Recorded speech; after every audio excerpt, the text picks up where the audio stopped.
Northeastern, nearly 20,000 jamming Broncos Stadium for an opportunity to see whether the Broncos are indeed for real in 1994. And congratulations, Pokey Allen, 2-0, topped the 30-point mark for the second week in a row after this program has struggled to get there 3 straight seasons. And I know there are still some things you want to work on and the areas that this team can get better, but 2-0 is 2-0. We're really excited about being 2-0, and I don't want to sound negative because I'm not negative. We've got some real weapons. We're a real exciting football team.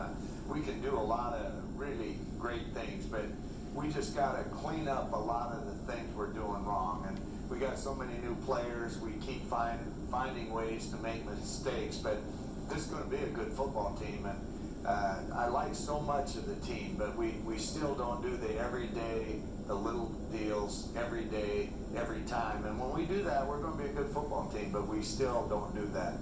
So in the fourth quarter last night, you throw an interception for a touchdown, the referee sacks your quarterback for a loss of 20 yards, and then you come back with an 84-yard touchdown pass, 79-yard punt return. It was a weird game. I don't think I've ever been involved in a game like that.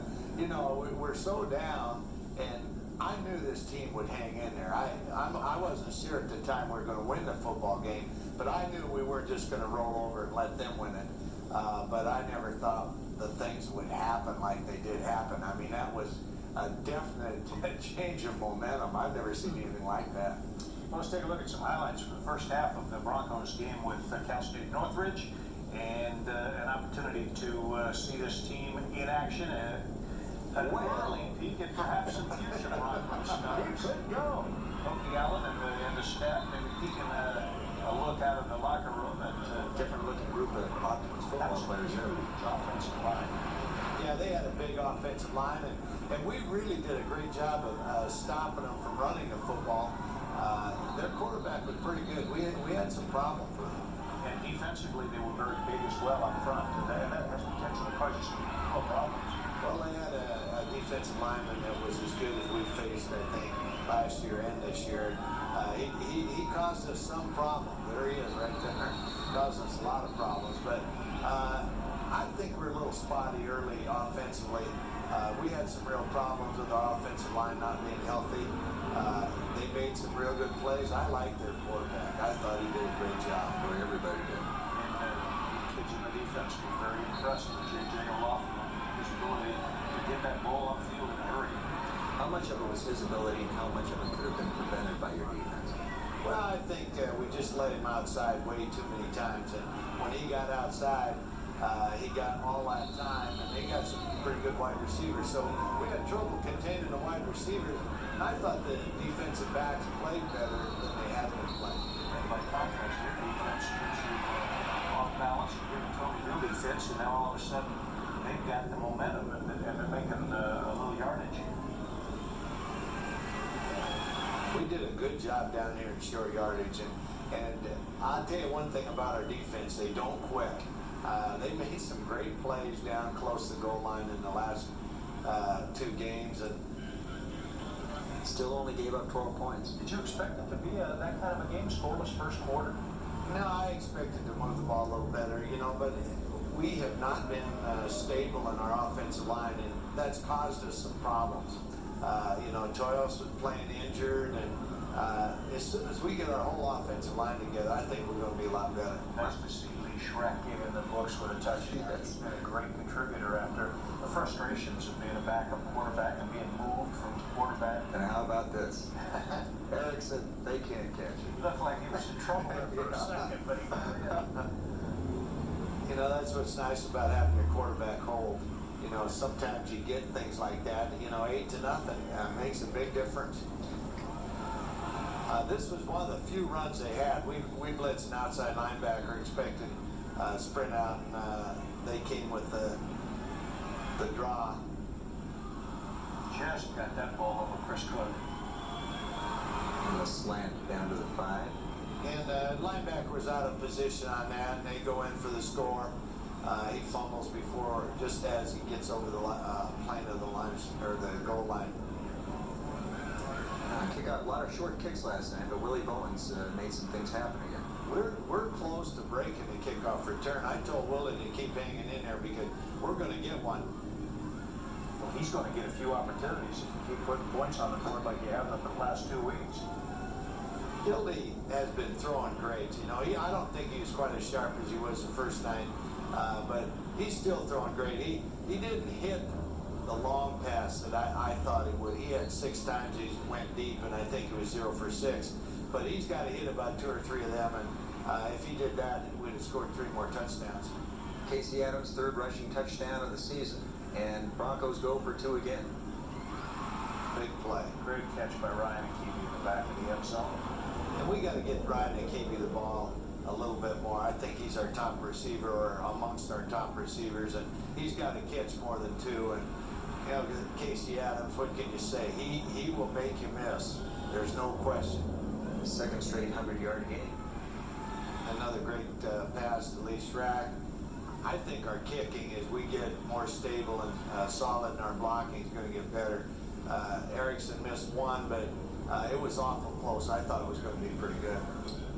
A reasonable productive second quarter after the frustrations of that first 15 minutes. Well, you know, we had a lot of hidden yardage, too. We went in at halftime, and we didn't have as much offensive yardage as Northridge, but we had more kickoff returns. We had better punt returns. Our punter put it inside the 20 2 or 3 times. He's done a great job. Danny Weeks has had a great fall so far. You have talked about this team not being in the best condition for game purposes. Are they getting better, and did that maybe make a difference in the 4th quarter last night? I think so. I think we're in better shape than them. The problem with this team isn't the team. It's a problem with about 5 players that are playing on this football team. I think overall our team is in great shape, except for 4 or 5 players, and we're working very hard on getting them in shape. I had a feeling that would be the comment about those 4 or 5 guys. When we come back, we'll take you through the second half. It got a little scary, and then it got a little wild. Stay with us. Back from the halftime break, and the Broncos in control on the scoreboard, but I think everybody felt like with a guy like J.J. O'Loughlin and the reputation he's got and the arm he brings to the field, the game was certainly not out of reach for Cal State Northridge. I'm sure you made that point to both sides of your unit. Well, there's no question. I thought they were in the game because we kept them in the game, and he was throwing pretty well and putting the ball where it had to be, and we seemed to be not making big plays. We didn't get any interceptions, and we'd have breakdowns on almost every play. One guy. There was one there. And we missed the tackle on the tight end. The nice thing, though, it doesn't go for the touchdown. I think you've noticed in our game, we got enough overall team speed. They may get a play, but it still doesn't go for the touchdown. And we've made a lot of plays inside the 20. Red zone's been tough on opposing offenses, and you hold the Matadors to a field goal there. Vintage Casey. Another nice little run by Casey, and he makes a lot of nice little runs, and they feed on each other because now we're blocking downfield better because we know he's going to break it, so our wide receivers go downfield and are really making better blocks. And that was a big 3rd down play there. Here's our fake Kind of refined this one. punt, and we didn't run it very well. It wasn't all Matashak's fault. We didn't block it very well either. We worked very hard on that play. Big hit by Tim Foley. Probably felt like he did 3 times. But Northridge keeps hacking away. Well, we lined up wrong on that one particular play. We forced them to miss. Rasheed Gale did a great job of rushing the field goal and extra point. He's got a real knack for it. He really helps them miss. And that was the one that Tony Hildy let get away. He didn't have a lot of pressure, and he had open people, and he just let it slip away. I'm not sure quite what happened, but anyway, all of a sudden it's 19-19. And much as last week, where he makes one bad throw and it goes in for a touchdown, and now Mike Stanley, the referee, gets run over and costs you 20 yards, and it looks like everything is snowballing the other way. And we're lucky we fell on that. I mean, Tony Hildy could have allowed them to get it, and then we got problems. And Al Borges out of control. Al not happy. just not happy. And he still was happy. He couldn't even celebrate this play, which is one of the finer plays in the stadium ever. And that made enough noise in that stadium. It has been a while. Tom and I were both talking about this. Since that much noise has been heard in Bronco Stadium. That really lit him up. Well, Husky really runs well with the ball. He doesn't have the best speed of any wide receiver, but he does do some things when he gets the ball. He's got good balance. Does a great job.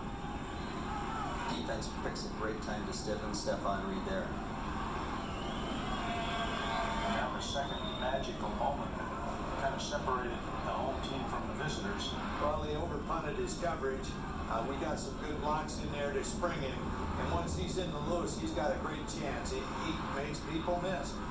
And then he's got enough speed to run by a guy who's got the angle on him and should be able to cut him off. He's got better speed than he looks like. He's a very smooth runner. And he's got some good, and then we get a celebration penalty, which makes me mad at that, I guess, after the touchdown. And then Joe O'Brien gets a quarterback sack. He waited a while for his first. The one sack of the night for Boise State.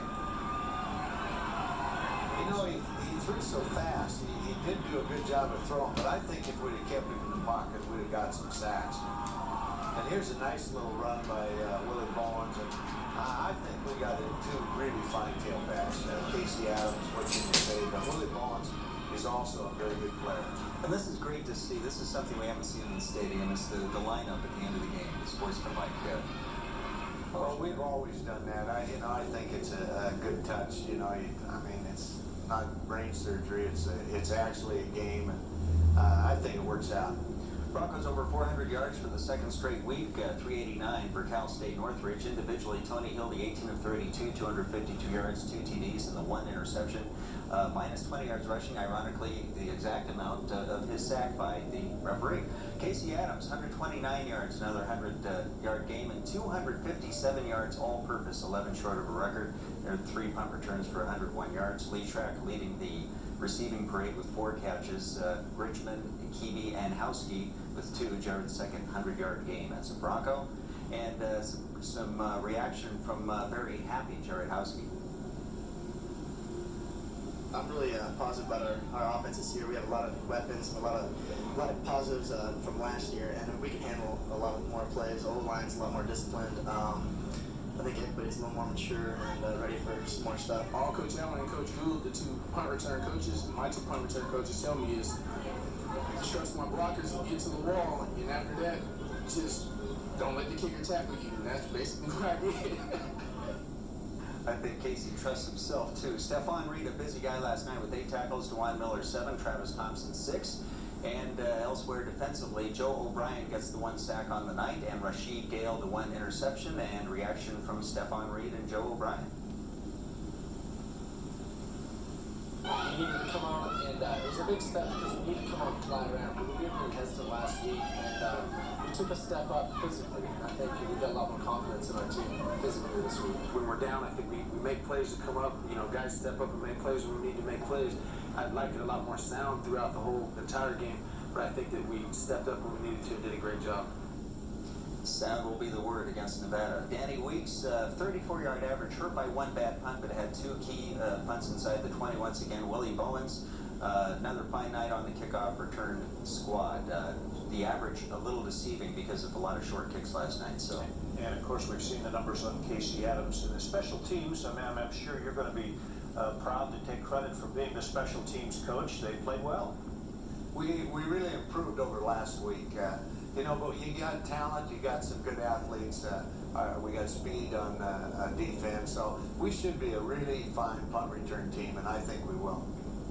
As you indicated when we previewed next week's schedule, we're going to find out a whole lot more about this league in a hurry, including the non-conference game the Broncos have ahead. We will look ahead when we come back. Stay with us.